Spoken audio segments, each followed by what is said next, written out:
Good morning everyone. আজকে আমি তোমাদের এসএলএসটি লাইফ সায়েন্সের জুলজি ইনভার্টিব্রেটস যে চ্যাপ্টার, সেখান থেকে আমি 10টা এমসিকিউ যেগুলো আগের ইয়ার এসেছিলো সেগুলো আমি তোমাদেরকে আলোচনা করব। তো প্রথম যেটা এসেছিলো, পরিফেরা পর্বভুক্ত প্রাণীদের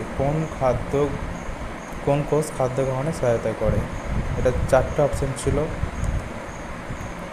এক নম্বর এ অপশান ছিল অ্যামিবয়েড সেল, পিনাকোসাইট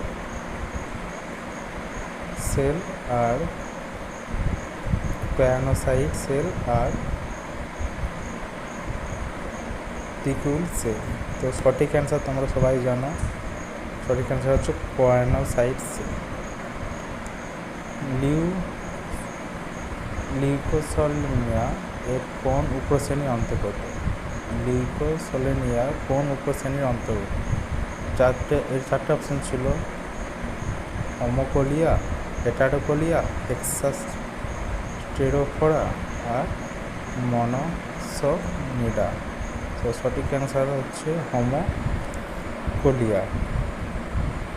কাঁচের মতো স্পঞ্জ ভেনাস ফ্লাওয়ার বাস্কেট এর বৈজ্ঞানিক নাম কি? 3 নম্বর যেটা ছিল, কাঁচের মতো স্পঞ্জ ভেনাস ফ্লাওয়ার বাস্কেটের বৈজ্ঞানিক নাম। 4টা অপশান ছিল স্পঞ্জিলা, ইউপ্ল্যাকটিলা, সাইকন, আর ইউস্পঞ্জিয়া। তো সঠিক অ্যান্সার হবে ইউপ্ল্যাকটিলা। 4 নম্বর, কোনটি মিষ্টি জলের স্পঞ্জ? 4টা অপশান ছিল ইউস্পঞ্জিয়া, সিলিওনা, স্পঞ্জিলা, আর ইউপ্ল্যাকটিলা। সঠিক অ্যান্সার স্পঞ্জিলা। কোন শ্রেণীর স্পঞ্জের দেহে ক্যালসিয়াম কার্বনেটের স্পিকিউল থাকে? ক্যালকোরিয়া। এটা সবাই জানো তোমরা। কোন শ্রেণীর স্পঞ্জের দেহে ক্যালসিয়াম কার্বনেটের স্পিকিউল থাকে? সঠিক অ্যান্সার হচ্ছে স্পঞ্জিলা।